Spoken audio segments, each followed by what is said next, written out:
So, brothers and sisters, today I'm going to speak on a word which has blessed my heart. సోదరి సహోదరులారా, ఈరోజు ఒక వాక్యం మనం చూస్తాము. అది ఎక్కువగా మనం బైహార్ట్ చేయము. This is a word which has really helped me and made a great difference in my life. ఆ వాక్యము నా జీవితంలో ఎంతో ప్రత్యేకతను తీసుకుని వచ్చింది. The title of the message is ఈ సందేశం యొక్క శీర్షిక ఏంటి అంటే, The Liberating Power of the New Covenant. క్రొత్త నిబంధన యొక్క విడుదల చేసే శక్తి.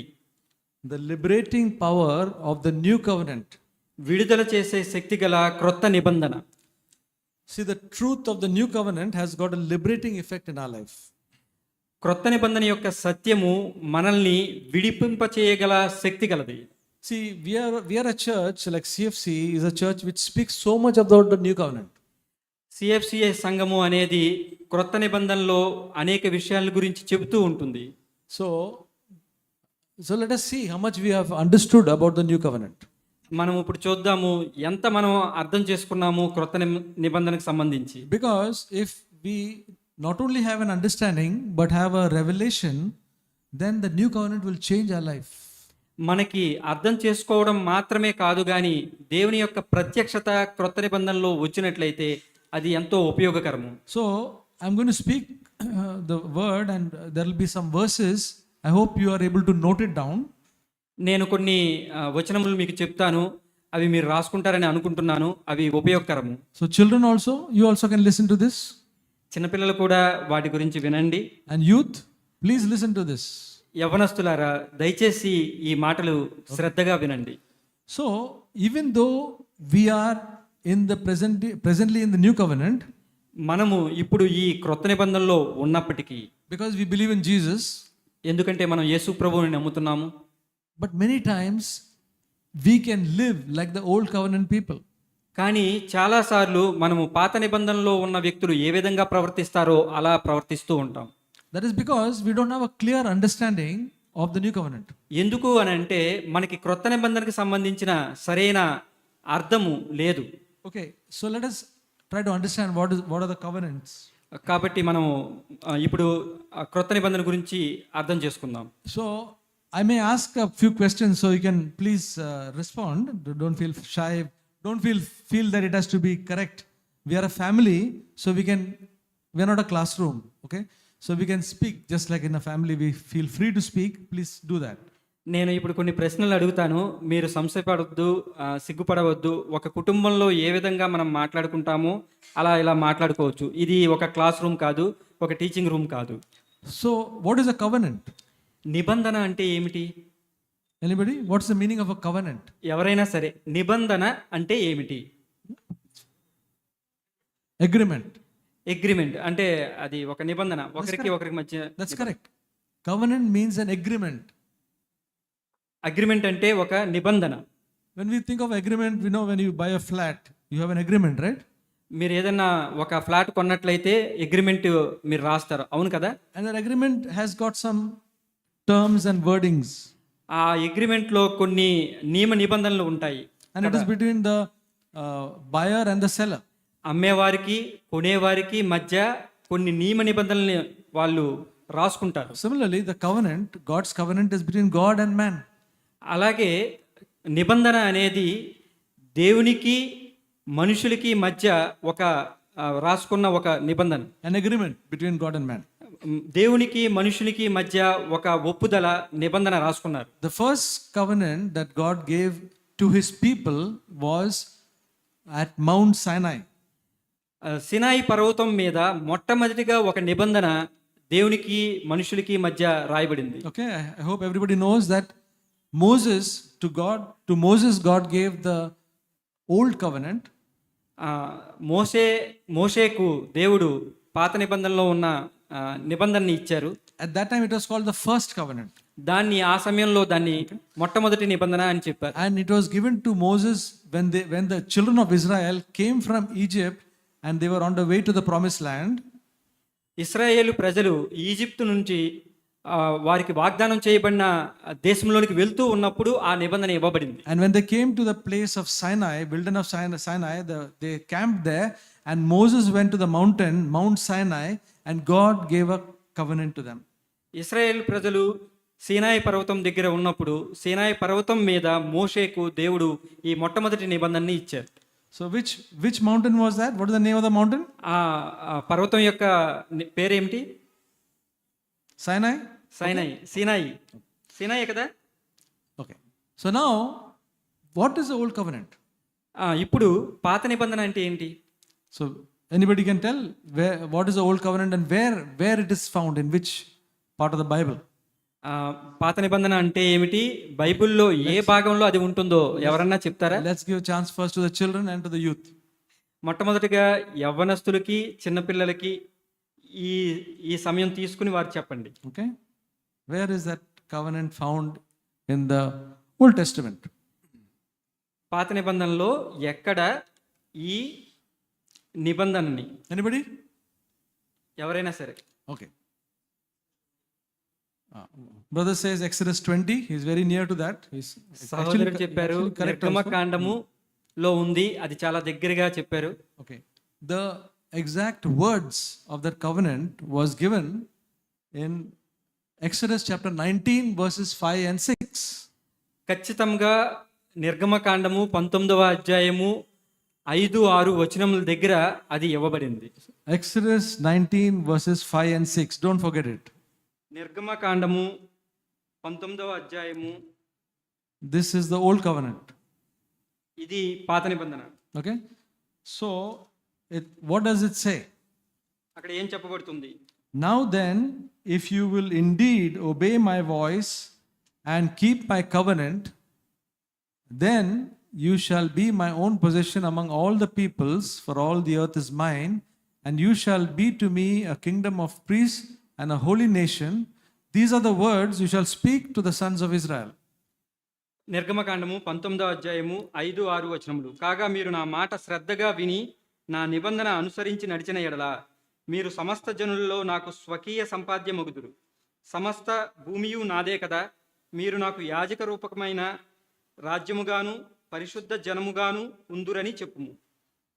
Okay, so that was the words which God told Moses, and Moses went and told the people of Israel. ఆ విధంగా దేవుడు మోషేతో ఈ మాటలు చెప్పగా మోషే ఇశ్రాయేలు ప్రజలకు ఈ మాటలను తెలియజేశారు. And when Moses told them, the people of the Israelites, what did they say? మోషే ఈ మాటలు చెప్పినప్పుడు ఇశ్రాయేలు ప్రజలు ఏం చెప్పారు? They said, all that God has said we will do. ఏదైతే దేవుడు చెప్పాడో అది మేము చేస్తాము అని చెప్పారు. Because they had a desire to follow God. ఎందుకు అని అంటే వారు దేవుణ్ణి వెంబడించడానికి మనసు కలిగి ఉన్నారు. So the old covenant was like this. Now then, if you hear my voice and keep my covenant, then you will be my own possession among all the people, for all the earth is mine. మీరు నేను చెప్పిన మాట విని నన్ను అనుసరించిన యెడల మీరు నాకు యాజక రూపముగాను రాజులుగాను ఉంటారు అని చెప్పి దేవుడు వారికి చెప్పారు. But you find that over a period of time that they did not keep the covenant. కానీ మీరు దాన్ని చూసినట్లయితే కొంత సమయం గడిచిన తర్వాత వారు ఆ నిబంధనని పాటించలేకపోయారు. They continued to grumble and disobey. వారు అవిధేయత చూపించారు, సనుక్కున్నారు. And they also made a golden calf.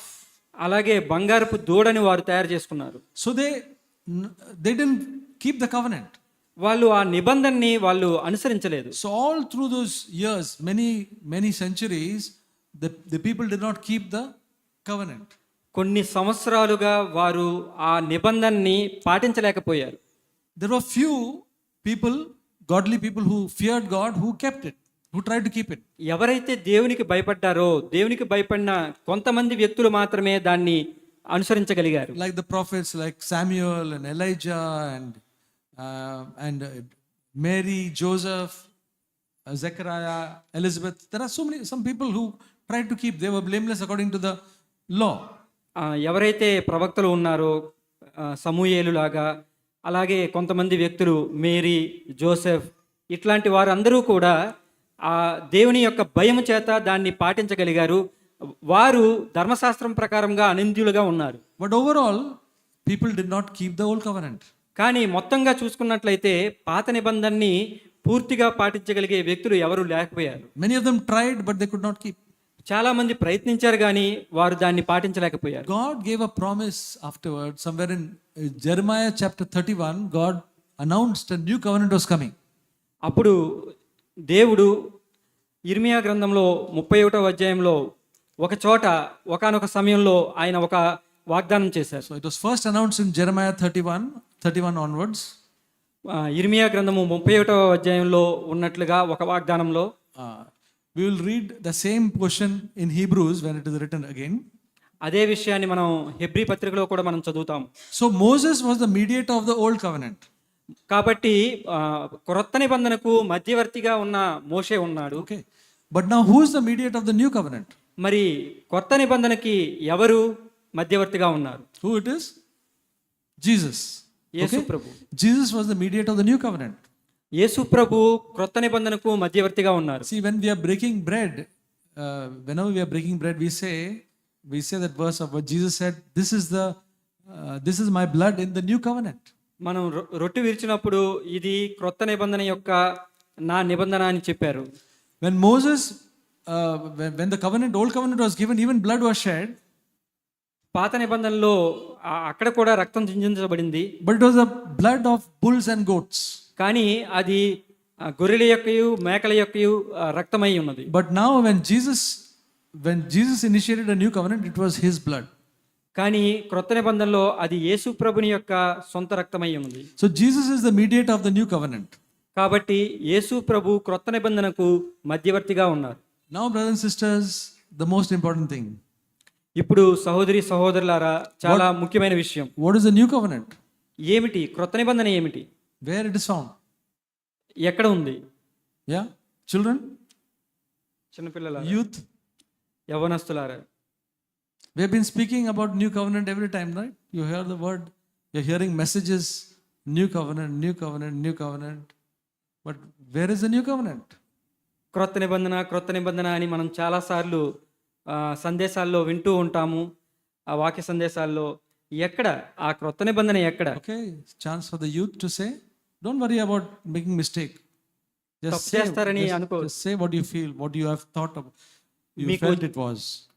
మీకు ఏ ఆలోచన వచ్చిందో అది పంచుకోండి, చెప్పండి యవనస్తులారా.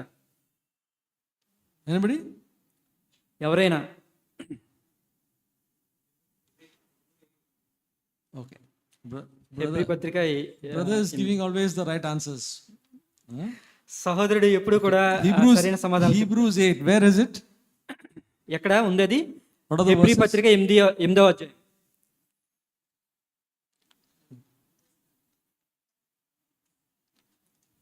Hebrews 8:10 to 12.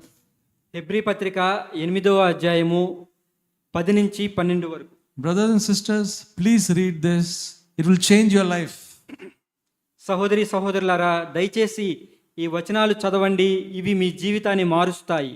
Because Jesus came to give the new covenant. ఎందుకు అని అంటే యేసు ప్రభు క్రొత్త నిబంధన మనకి ఇవ్వడానికి వచ్చారు. And unless we know what is the new covenant, how we will live the new covenant? మనకి క్రొత్త నిబంధన అంటే ఏమిటో తెలియకపోతే ఏ విధంగా మనం ఆ విధంగా జీవించగలం? I hope you don't forget now. Hebrews 8:10 to 12. మీరు మర్చిపోకూడదని మరలా చెప్తున్నాను. హెబ్రీ పత్రిక 8వ అధ్యాయము 10 నుంచి 12 వచనం is the new covenant. ఇది నూతన నిబంధన. Okay. So now the new covenant. Let us read the new covenant. ఇప్పుడు మనము నూతన నిబంధన చదువుదాం. For this is the covenant that I will make with the house of Israel after those days, says the Lord. I will put my laws into their minds, and I will write them upon their hearts. God, and they shall be my people, and they shall not teach everyone his fellow citizen and everyone his brother, saying, Know the Lord, for all shall know me, from the least to the greatest of them. For I will be merciful toward their iniquities, and I will remember their sins no more. ఆ దినములైన తరువాత ఇశ్రాయేలు ఇంటి వారితో నేను చేయబో నిబంధన ఏదనగా, వారి మనస్సులో నా ధర్మ విధులను ఉంచెదను, వారి హృదయముల మీద వాటిని వ్రాయుదును. నేను వారికి దేవుడినై ఉందును, వారు నాకు ప్రజలై ఉందురు. వారిలో ఎవడును ప్రభువును తెలుసుకొనుడని తన పట్టణస్థునికైనను తన సహోదరునికైనను ఉపదేశము చేయడు. వారిలో చిన్నలు మొదలుకొని పెద్దల వరకు అందరూ నన్ను తెలుసుకుందురు. నేను వారి దోషముల విషయమై దయగలిగి వారి పాపములను ఇకను ఎన్నడూ జ్ఞాపకం చేసుకొననని ప్రభు సెలవిచ్చుచున్నాడు. So, brothers and sisters, now we read Exodus chapter 19, verse 5 and 6, and now Hebrews chapter 8, verse 10 to 12. సహోదరి సహోదరులారా, మనం ఇప్పుడు నిర్గమకాండము 19, 5, 6 చదివాము. అలాగే హెబ్రీ పత్రిక 8, 10 నుంచి 12 వరకు చదివాము. The Old Covenant and the New Covenant. పాత నిబంధన, క్రొత్త నిబంధన. Are they same or there are similarities or how is it? What do you feel? ఇప్పుడు మనం ఆలోచిద్దాము, అవి రెండు ఒకలానే ఉన్నాయా లేకపోతే దగ్గర పోలికగా ఉన్నాయా? మీరు చెప్పండి. Yeah? Is it the same? అవి రెండు ఒకటేనా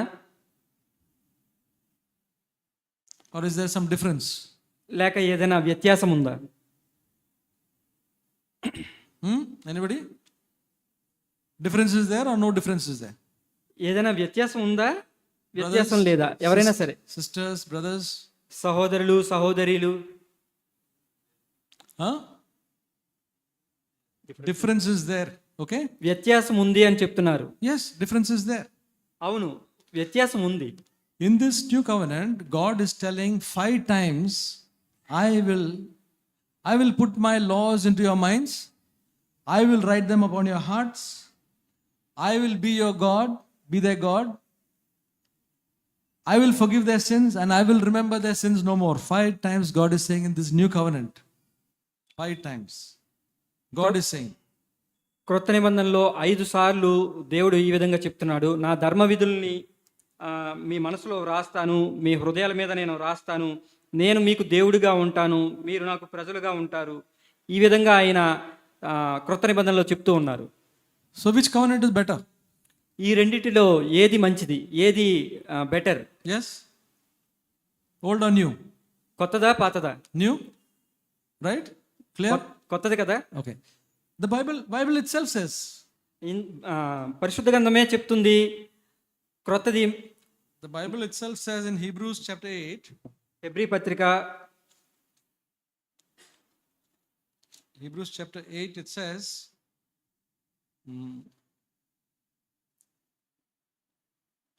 Verse 6. హెబ్రీ పత్రిక 8వ అధ్యాయము 6వ వచనంలో ఇక్కడ రాయబడి ఉంది. But now he has obtained a more excellent ministry, by as much as he is also the mediator of a better covenant, which has been enacted on better promises. ఈయన అయితే ఇప్పుడు మరి ఎక్కువైన వాగ్దానములను బట్టి నియమింపబడిన మరి ఎక్కువైన నిబంధనకు మధ్యవర్తి అయి ఉన్నాడు గనుక మరి శ్రేష్టమైన సేవకత్వం పొంది ఉన్నాడు. So the word of God is saying that Jesus is the mediator of a better covenant enacted on better promises. క్రొత్త నిబంధనలో యేసు ప్రభు దానికి మధ్యవర్తిగా ఉన్నట్టుగా, యాజకత్వం కలిగి ఉన్నట్టుగా ఇక్కడ చెప్పబడుతూ ఉంది. Now what about the old covenant? మరి పాత నిబంధన గురించి ఏమిటి? We'll read in Hebrews chapter 8 verse 13. మనము హెబ్రీ పత్రిక 8వ అధ్యాయము 13వ వచనంలో చూస్తాం. When he said a new covenant, he has made the first obsolete. ఆయన క్రొత్త నిబంధన అని చెప్పుట చేత మొదటిది పాతదిగా చేసి ఉన్నాడు. That first is the old covenant. మొట్టమొదటిది పాత నిబంధన. First covenant is obsolete, finished. పాత నిబంధన అది పాతగిలి ఉడిగిపోయినది. So now it's the new covenant. కాబట్టి ఇప్పుడు క్రొత్త నిబంధన. And this new covenant we are living in. ఈ క్రొత్త నిబంధనలో ఆ సమయంలో మనం బ్రతుకుతూ ఉన్నాము. So, brothers and sisters, if we are living in the new covenant, should we have a better life than the old covenant people? సహోదరి సహోదరులారా, మనం క్రొత్త నిబంధన జీవితంలో ఉన్నట్లయితే మనం పాత నిబంధన కంటే బెటర్గా ఉంటాం కదా. If it is enacted on better promises, should we have a better life? మనకి అందులో బెటర్ వాగ్దానాలు ఉన్నట్లయితే మనం బెటర్గా ఉంటాం కదా. So this is what will happen when we have a revelation of the new covenant. ఇదే జరుగుతుంది మనకి ఎక్కడైతే దేవుని యొక్క ప్రత్యక్షత వస్తుందో. So it is understanding is good enough, is good. మనకి అర్థం చేసుకోవడం మంచిదే, అంతేనా? But a revelation from God will change our life. కానీ మన జీవితం మారాలి అని అంటే ప్రత్యక్షత దేవుడి నుంచి రావాలి. So can we all pray to God to give us a revelation of this also? మనము కాబట్టి మనం ప్రార్థన చేసినప్పుడు దేవుని యొక్క ప్రత్యక్షత కొరకు ప్రార్థించాలి. So we'll see a few verses of how different it is and how it can change our life. మనం కొన్ని వచనాలు చూద్దాం ఏ విధంగా ఆ జీవితం మారుతుంది దేవుని ద్వారా. See, brothers and sisters, wherever we find in the Word of God, the word, the new covenant, in different places, please be attentive to study what it means. సహోదరి సహోదరులారా, బైబిల్లో ఎక్కడైనా సరే క్రొత్త నిబంధన అని వచ్చినట్లయితే దాన్ని మీరు గుర్తుపెట్టండి. అది ఏం చెప్తుందో దయచేసి దాని మీద ఎక్కువ శ్రద్ధ పెట్టండి, ధ్యానం ఉంచండి. Because there is a truth in that which will help us. ఎందుకు అని అంటే అందులో ఒక సత్యం ఉంది, అది మనకి సహాయం చేస్తుంది. Okay, let us look at a passage like this, సరే ఒకసారి మనం ఇది చూద్దాం, which is dealing with the new covenant.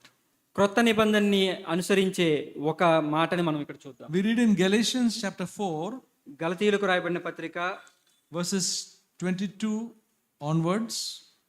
గలతీయులకు రాయబడిన పత్రిక 4వ అధ్యాయము 22వ వచనము. Galatians 4:22 onwards.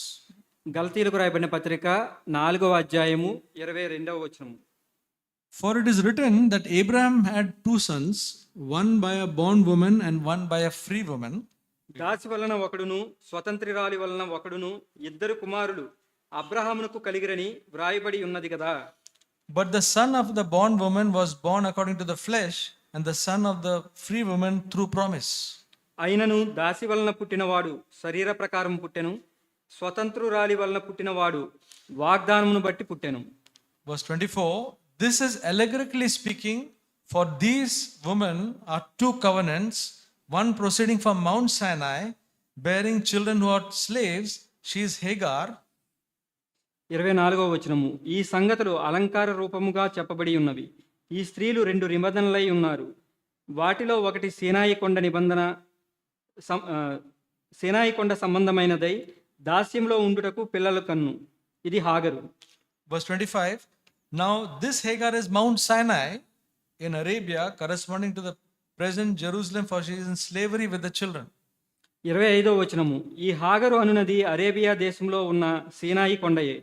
ప్రస్తుతమందున్న యెరూషలేము దాని పిల్లలతో కూడా దాస్యమందున్నది గనుక ఆ నిబంధన దీనికి దీటే ఉన్నది. Verse 26, but Jerusalem above is free, she is our mother. 26వ వచనము. అయితే పైనున్న యెరూషలేము స్వతంత్రముగా ఉన్నది, అది మనకు తల్లి. So from here we find that Abraham had two sons, Ishmael and Isaac. మనం ఇక్కడ చూడొచ్చు అబ్రహాముకు ఇద్దరు కుమారులు ఉన్నారు, ఇష్మాయేలు, ఇస్సాకు. Ishmael was the son of Hagar and Abraham. ఇష్మాయేలు అనే అతను హాగరు యొక్క కుమారుడు.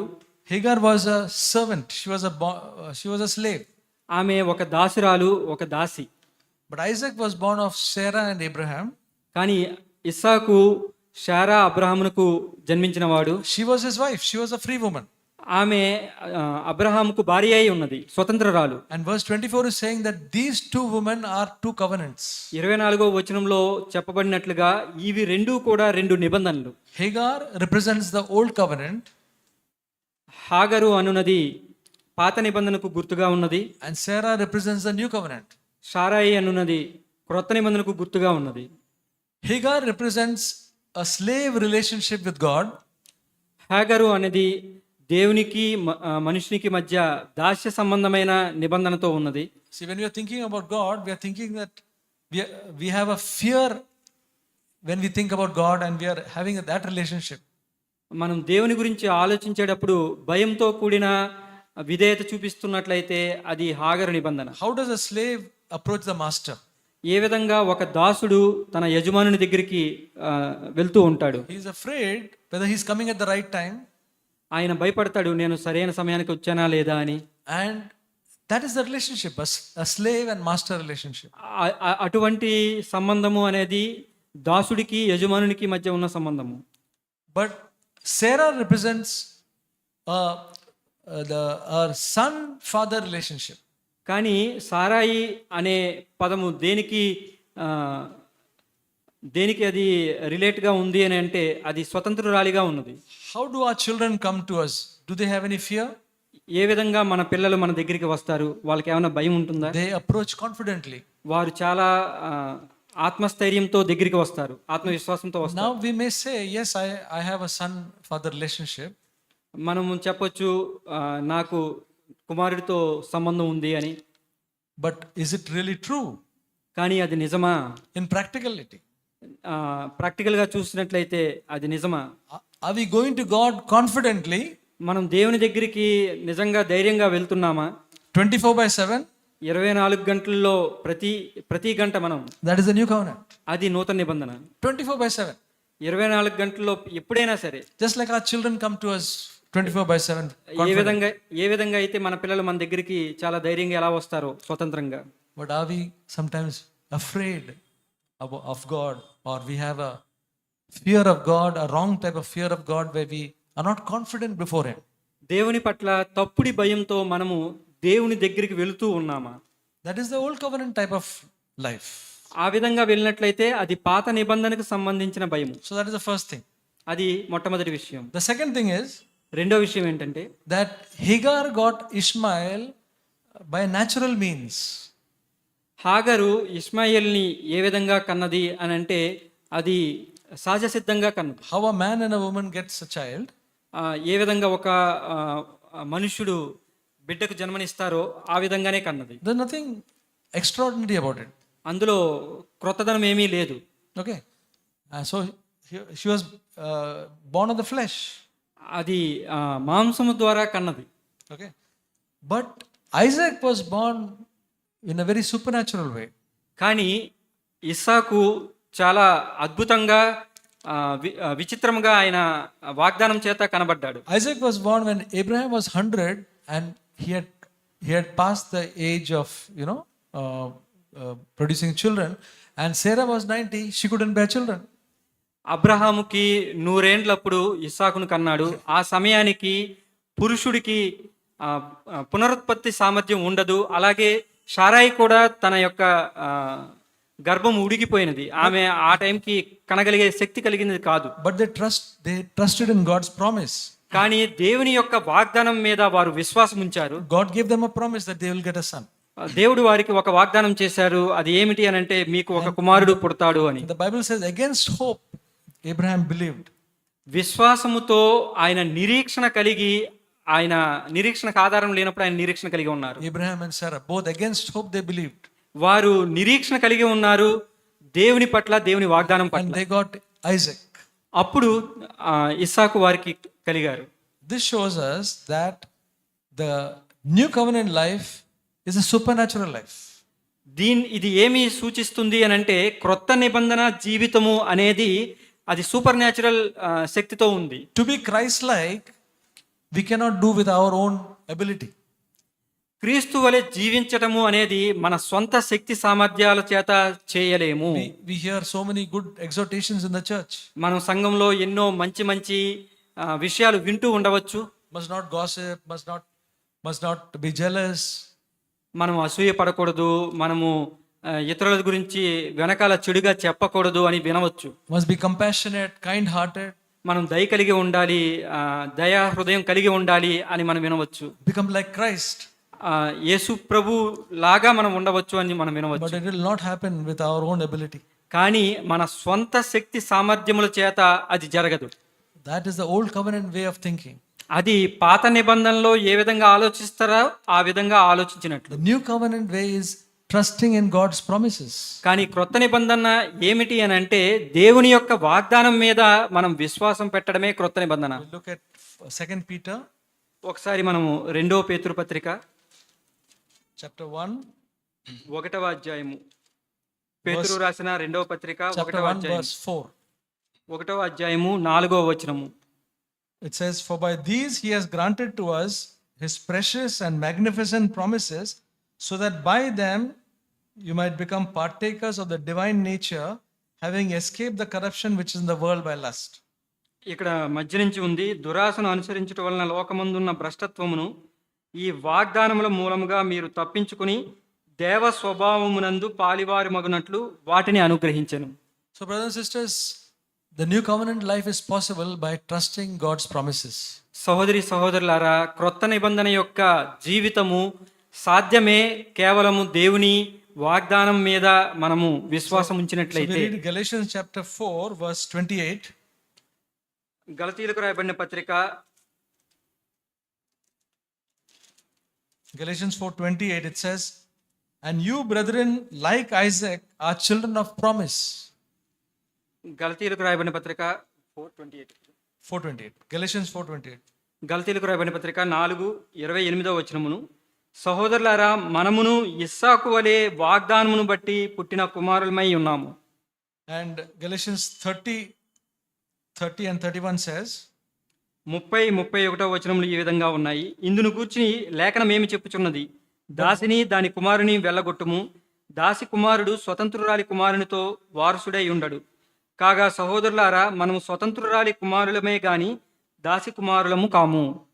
so the Bible says that the Hagar and her son has got no place. ఇక్కడ బైబిల్ చెప్తూ ఉంది, హాగారుకి అతని కుమారుడికి అక్కడ ఏ స్థానము లేదు. So the old covenant life has got no place in the way that we are living. మనం జీవించే జీవితంలో పాత నిబంధన కాలం లాంటి జీవితానికి అసలు స్థానమే లేదు, అలా ఉండకూడదు. In verse 31 says, "So brethren, we are not children of the bondwoman, but of the free woman." ఇక్కడ 31వ వచనంలో చెప్పబడుతూ ఉంది, కాగా సహోదరులారా మనము స్వతంత్రురాలి కుమారులమే గాని దాసి కుమారులము కాము. So none of us are children of Hagar. మనలో ఎవరు కూడా హాగారు యొక్క సంతానము కాదు. We are children of Sarah, మనము సారాయి కుమారులమా, and we are children of the free woman, so that we can enjoy this new covenant life. మనం స్వతంత్రురాలి కుమారులము కాబట్టి ఇటువంటి స్వతంత్రమైన జీవితాన్ని జీవించవచ్చు. Which is confidence before God. అది ఏమిటి అని అంటే దేవుని ముందు నమ్మకము ధైర్యముతోను. Remember this, every time we go before God, confident. గుర్తుపెట్టుకోండి, దేవుని దగ్గరికి మీరు వెళ్ళేటప్పుడు ధైర్యముగా ఆయన దగ్గరికి వెళ్ళవచ్చు. That's the new covenant life. అది నూతన నిబంధన యొక్క. And every time we think of becoming like Christ, it is by the promises of God. అది దేవుని యొక్క వాగ్దానమును బట్టి మనము క్రీస్తును పోలి ఆయన దగ్గరికి వెళ్ళవచ్చు. Not by, oh, I will decide, I will struggle, I will I will use all my strength to not to be angry. All those things, all that will not ఏదో మన సొంత శక్తి సామర్థ్యాలతో నేను కోప్పడకూడదు అని మనం పళ్ళు బిగపెట్టుకుని ఆయన దగ్గరికి వెళ్ళడం కాదు. కానీ so brother, that we'll read one other passage మరి యొక్క వచనం మనం చూద్దాం, which speaks about the new covenant. క్రొత్త నిబంధన గురించి చెప్పే మరి యొక్క వచనాన్ని మనం చూద్దాం. Hebrews chapter 12. హెబ్రీయులకు రాయబడిన పత్రిక 12వ అధ్యాయము. There's a passage from verse 18 to 24. ఇక్కడ ఒక వాక్య భాగం ఉంది 18 నుంచి 24 వరకు. You can read it in నేను ఇప్పుడు తెలుగులో చదువుతాను. హెబ్రీయులకు రాయబడిన పత్రిక 12వ అధ్యాయము 18 నుంచి 24. స్పృశించి తెలుసుకొనదగినట్టు మండుచున్నట్టు కొండకును అగ్నికిని కారు మేఘమునకును గాఢాంధకారముకును తుఫానుకును బోరధ్వనికిని మాటల ధ్వనికిని మీరు వచ్చి ఉండలేదు. ఒక జంతువైనను ఆ కొండను తాకినని ఎడల రాళ్లతో కొట్టబడవలనని ఆజ్ఞాపించిన మాటకు వారు తాళలేక ఆ ధ్వని వినినవారు మరి ఏ మాటయు తమతో చెప్పవలదని బతిమాలుకునిరి. మరియు ఆ దర్శనమెంతో భయంకరంగా ఉన్నందున మోషే నేను మిక్కిలి భయపడి వణుకుచున్నానెను. ఇప్పుడైతే సియోనను కొండకును జీవము గల దేవుని పట్టణమునకును అనగా పరలోకపు యెరూషలేముకును వేవేల కొలది దేవదూతల యొద్దకును పరలోకమందు వ్రాయబడి ఉన్న జ్యేష్ఠుల సంగమునకును వారి మహోత్సవమునకును అందరి న్యాయాధిపతి అయిన దేవుని యొద్దకును సంపూర్ణ సిద్ధి పొందిన నీతిమంతుల ఆత్మల యొద్దకును క్రొత్త నిబంధనకు మధ్యవర్తి అయిన యేసు యొద్దకును హేబేలు కంటే మరి శ్రేష్టముగా పలుకు ప్రోక్షణ రక్తమునకు మీరు వచ్చి ఉన్నారు. So here we read in this passage about two mountains. ఈ వాక్య భాగంలో మనం చూస్తున్నాము 2 పర్వత శిఖరాల గురించి. The first one is describing about Mount Sinai. మొట్టమొదటిది సీనాయి కొండ, where when God spoke to Moses, there was fire and smoke and thunder and trumpet, loud sound. మోషేతో దేవుడు మాట్లాడుతూ ఉన్నప్పుడు అక్కడ అగ్ని, పొగ, బోరధ్వని, భయంకరమైన ధ్వనులతో అక్కడ అది జరుగుతూ ఉంది. So which covenant is this? Mount Sinai? Old covenant, right? Mount Sinai. ఆ పాత నిబంధనే కదా ఆ ఆ, సినాయి పర్వతం అంటే. So the apostle who writing this Hebrews is saying, you have not come to that Mount Sinai. ఇక్కడ హెబ్రీలకు రాయబడిన పత్రికలో రాసేవారు చెప్తున్నారు, మీరు సీనాయి పర్వతం దగ్గరికి రాలేదు అని చెప్తున్నారు. There, the people said, the people told Moses, Moses, you speak to us, but let not God speak to us. అక్కడ ప్రజలు ఏం చెప్పారంటే, మోసే దయచేసి నువ్వు విను, అది నువ్వు మాతో మాట్లాడు, ఆయనతో మేము డైరెక్ట్గా మేము మాట్లాడలేము, వినలేము అని అన్నారు. Because ఎందుకంటే in Exodus 20:20 we'll read. నిర్గమకాండము 20వ అధ్యాయము 20వ వచనం ఒకసారి చూడండి. Exodus 20:20, when people said, Moses, you speak to us, but let not God speak to us. నిర్గమకాండము 20వ అధ్యాయము 20వ వచనము. అందుకు మోషే, భయపడకుడి, మిమ్మును పరీక్షించుటకు క్షమించండి 19వ వచనము, 18-19 వచనాలు. ప్రజలందరూ ఆ ఉరుములు, ఆ మెరుపులు, ఆ Exodus బూరధ్వనియు, 20:20. Exodus 20:20. Exodus 20:20. నిర్గమకాండము 20:20. అందుకు మోషే, భయపడకుడి, మిమ్మల్ని పరీక్షించుటకును మీరు పాపం చేయకుండానట్లు ఆయన భయం మీకు కలుగుటకును దేవుడు వేం చేస్తానని ప్రజలతో చెప్పాను. So he says, do not be afraid, for God has come in order to test you, in order that the fear of him may remain with you, so that you will not sin. మీరు పాపం చేయకుండానట్లు మీరు భయపడుటకు ఆయన మాట్లాడుతున్నారు అని చెప్పాను. So in the old covenant, it was because of the fear we don't commit sin. పాత నిబంధనలో భయపడి దేవుడికి భయపడి పాపం చేయకుండా ఉండేవారు. The fear of God is the beginning of wisdom. దేవుని యొక్క భయము అనేది విజ్డమ్ కి మొట్టమొదటి మెట్టు. Yeah, but the to obey God because of fear of punishment is the old covenant way. కానీ దేవునికి విధేయత చూపించడం అనేది భయపడటం వలన అయితే అది పాత నిబంధన. I am not doing this because I'll be punished. నేను ఇది చేయటం లేదు ఎందుకంటే నేను శిక్షించబడతాను అనే భయంతో చేస్తే. So that was that scene in Mount Sinai. ఆ విధంగా సీనాయి పర్వతం యొక్క దృశ్యం ఉంది. But we have come to Mount Zion. కానీ మనము సియోను కొండ యొద్దకు వచ్చాము. Jesus is the mediator of a new covenant, and he took his blood into the place, right into heaven. ఆయన క్రొత్త నిబంధనకు యేసు ప్రభు మధ్యవర్తి అయి ఉండి తన స్వరక్తము చేత ఆయన పరలోకమునకు ఆరోహణమయ్యారు. That's written in Hebrews. He opened the way directly to heaven. Hebrew పత్రికలో ఇది రాయబడి ఉంది, ఆయన పరలోకానికి ద్వారం తెరుచుకుంటూ వెళ్ళారు. And Mount Sinai is a place where God's presence is there, angels are there. It's a wonderful place. సీనాయి పర్వతంలో దేవుని యొక్క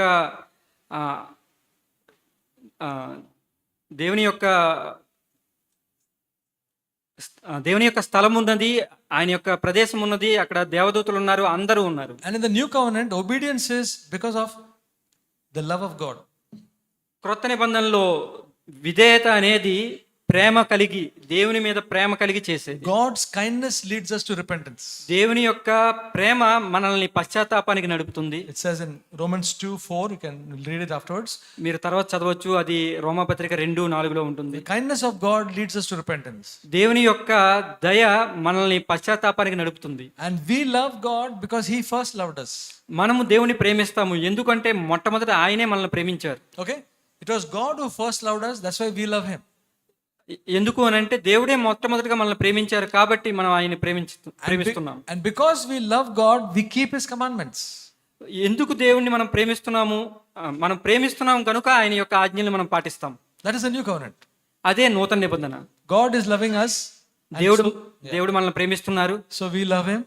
కాబట్టి మనం ఆయన్ని ప్రేమిస్తున్నాము. And because we love him, we want to keep his commandments. మనం ఆయన్ని ప్రేమిస్తున్నాం కాబట్టి ఆయన ఆజ్ఞల్ని మనం పాటిస్తాము. That makes us to keep away from sin because we don't want to make God sad. ఆ విధంగా మనము పాపానికి దూరంగా ఉంటాము. ఎందుకు అంటే దేవుణ్ణి బాధ పెట్టడం మనకి ఇష్టం ఉండదు. That's a new covenant way of life. అది క్రొత్త నిబంధన జీవితము, దాని యొక్క పరిస్థితి. Old covenant ways, the commandment is there, if I commit that sin I'll be punished. పాత నిబంధనలో ఎలా ఉంటుందంటే ఒక ఆజ్ఞ ఉంది, ఆ ఆజ్ఞను మీరితే నేను శిక్షించబడతాననే భయంతో ఉంటుంది. Now which what are we, how is our life? మన జీవితం ఏ విధంగా ఉంది? Brothers and sisters, we must come up to this life. మనము ఈ క్రొత్త నిబంధనలోనికి రావాలి. This is so powerful that we will not want to sin. ఇది ఎంతో శక్తివంతమైనది. మనము పాపం చేయడానికి ఇష్టపడము. That we will, whenever we think of sin, we will draw back. ఎప్పుడైనా పాపం గురించి ఆలోచన వస్తే మనం వెనక్కి వచ్చేస్తాము. Because we have a love relationship with God.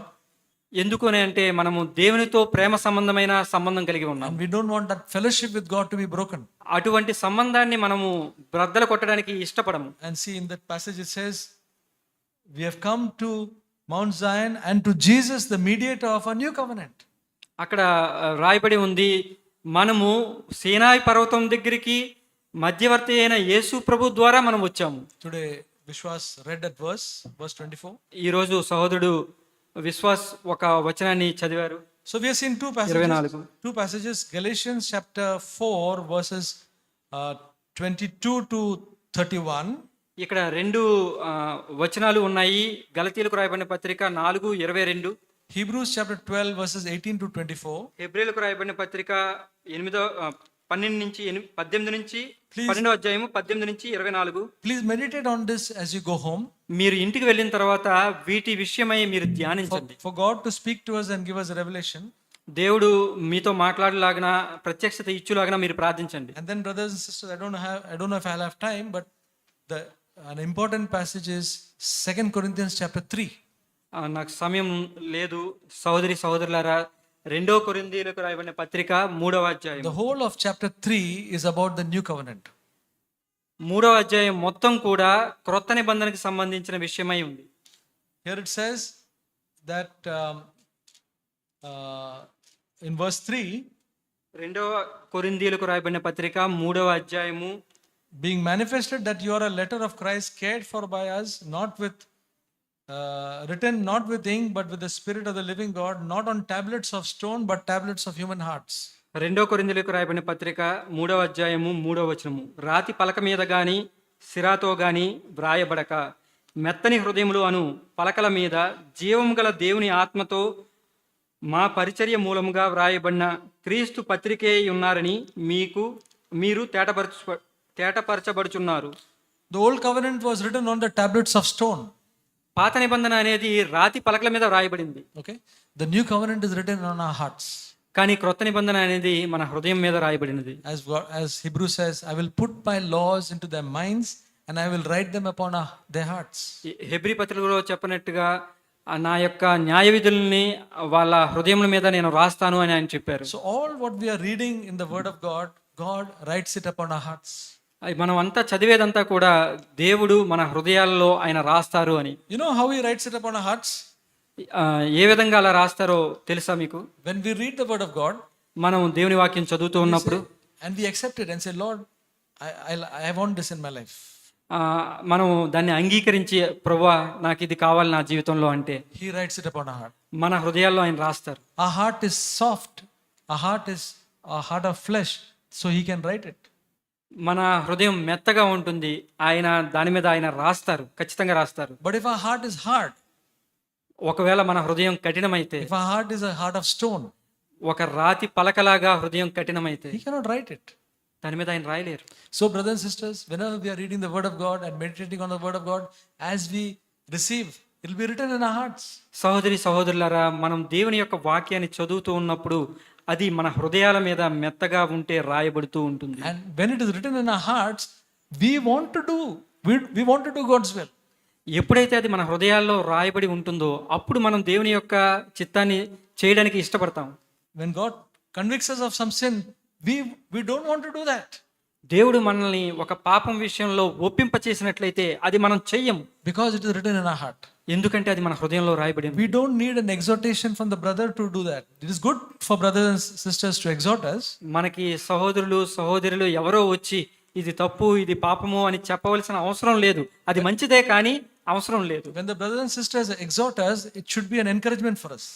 ఎవరైనా సహోదరులు మనకి ఆ విషయాలను చెప్తూ ఉన్నప్పుడు అది మనకు ప్రోత్సాహకరంగా ఉంటుంది. Yeah, that is what God is also speaking to me.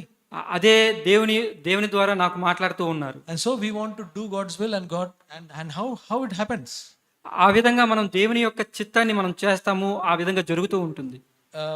2 Corinthians 3 verse 5 and 6. 2 కొరింథీయులకు రాయబడిన పత్రిక 3వ అధ్యాయము 5-6 వచనములు. Not that we are adequate in ourselves to consider anything as coming from ourselves, but our adequacy is from God. మా వలన ఏదైనా అయినట్లుగా ఆలోచించుటకు మా అంతట మేమే సమర్థులమని కాదు, మా సామర్థ్యము దేవుని వలనే కలిగి ఉన్నది. Verse 6, who also made us adequate as servants of a new covenant, not of the letter, but of the Spirit. For the letter kills, but the Spirit gives life. 6వ వచనము, ఆయనే మమ్మును క్రొత్త నిబంధనకు అనగా అక్షరమునకు కాదు గాని ఆత్మకే పరిచారకములగుటకు మాకు సామర్థ్యము కలిగించి ఉన్నాడు. అక్షరము చంపును గాని ఆత్మ జీవింపచేయును. So Apostle Paul says we are not adequate, but our adequacy is from God. అపోస్తలుడైన పౌలు గారు చెప్తున్నారు, మా అంతటా మేమే సామర్థ్యం కలిగి ఉన్నాము కాదు కానీ దేవుడే మాకు సామర్థ్యం కలిగజేశారు. And it is not of the letter, అదేవిధంగా అది అక్షరము వలన కాదు కానీ, because the letter will only tell us not to do, but will not give us strength not to do. ఎందుకు అని అంటే అక్షరము ఏమి చేయకూడదో చెప్తుంది కానీ ఆ చేసే సామర్థ్యాన్ని మనకి ఇవ్వదు. But the Spirit gives life. కానీ ఆత్మ అటువంటి జీవితాన్ని ఇస్తుంది. When the Spirit speaks to us, the Spirit also gives us life to do it. ఆత్మ మనతో మాట్లాడుతూ ఉన్నప్పుడు అది చేయగలిగే విధంగా జీవితాన్ని కూడా ఇస్తారు. And brothers and sisters, one wonderful verse in the new covenant is Philippians chapter 2 verse 13. ఒక అద్భుతమైన వాక్యము క్రొత్త నిబంధనలో ఫిలిప్పీలకు రాయబడిన పత్రిక. All of us should remember this. ఈ వాక్యాన్ని ప్రతి ఒక్కరు జ్ఞాపకం ఉంచుకోవాలి. ఫిలిప్పీలకు రాయబడిన పత్రిక, should memorize this. దీన్ని మీరు జ్ఞాపకం ఉంచుకోవాలి, మెమరైజ్ చేయాలి. For it is God who is at work in us, both to will and to do of his good pleasure. దేవుడు మన హృదయంలో దాన్ని జరిగించుటకు, దాని చిత్తము చొప్పున చేయుటకు ఆయన పనిచేస్తూ ఉన్నారు. As children of God, God is always trying to work in us so that we will do his will. మనము దేవుని పిల్లలముగా ఉంటూ దేవుని యొక్క చిత్తాన్ని చేయటానికి మనం ఎల్లప్పుడూ సంసిద్ధులమై ఉండాలి. All we have to do is cooperate with him. మనమంతా చేయగలిగేది ఏమిటి అంటే ఆయనకి సహకరించాలి. He is working in us so that we'll obey his will. ఆయన మనలో పని చేస్తూ ఉన్నప్పుడు మనము ఆయనకి సహకరించాలి, ఆయన చిత్తం చేయడానికి. And he is also giving us a desire, అదేవిధంగా ఆయన మనం ఆ కోరికను కూడా ఆయనే ఇస్తారు, and the ability, సామర్థ్యం ఆయనే ఇస్తారు. but the ones who are going to do is ourselves. ఒకసారి మనం మనంతట చేయాలనుకుంటే, so the new covenant is you can say a partnership of God and us. క్రొత్త నిబంధన అనేది దేవునితోనూ మనతోనూ కలిసికట్టుగా చేసే పని. So that's why the new covenant life is, as the word of God says, as Jesus said, my yoke is easy and my burden is light. యేసు ప్రభు గారు చెప్పినట్లుగా నా కాడి తేలికైనది, నా మాడు తేలికైనది అని చెప్పారు. And I want to show one verse, 1 John 5. మొదటి యోహాను పత్రిక 5వ అధ్యాయము. 1 John 5 verse 3. మొదటి యోహాను పత్రిక 5వ అధ్యాయము 3వ వచనము. For this is the love of God, that we keep his commandments, and his commandments are not burdensome. మనం ఆయన ఆజ్ఞలను గైకొనుటయే దేవుని ప్రేమించుట. ఆయన ఆజ్ఞలు భారమైనవి కావు. Why his commandments are not burdensome? Because it is God is at work in us, both to will and to do of his good pleasure. ఎందుకు ఆయన ఆజ్ఞలు భారమైనవి కావు అని అంటే, దేవుడు మనలో పనిచేస్తూ ఉన్నారు, మనకి ఇచ్చేయించుటకు, కార్యసిద్ధి కలుగు చేయుటకు శక్తిని కూడా ఆయనే ఇస్తూ ఉన్నారు.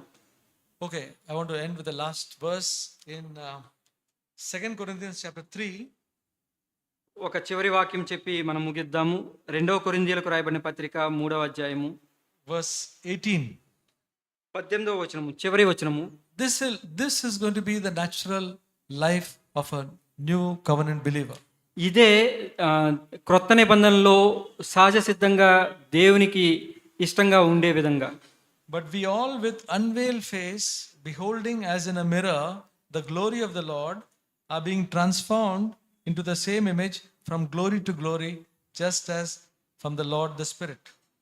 మనమందరమును ముసుకులేని ముఖముతో ప్రభు యొక్క మహిమను అద్దము వలె ప్రతిఫలింపచేయుచు, మహిమ నుండి అధిక మహిమను పొందుచు, ప్రభువు ఆత్మచేత ఆ పోలికగానే మార్చబడుచున్నాము. See, when we accept Jesus as our Savior, the veil is lifted up from our heart and from our minds.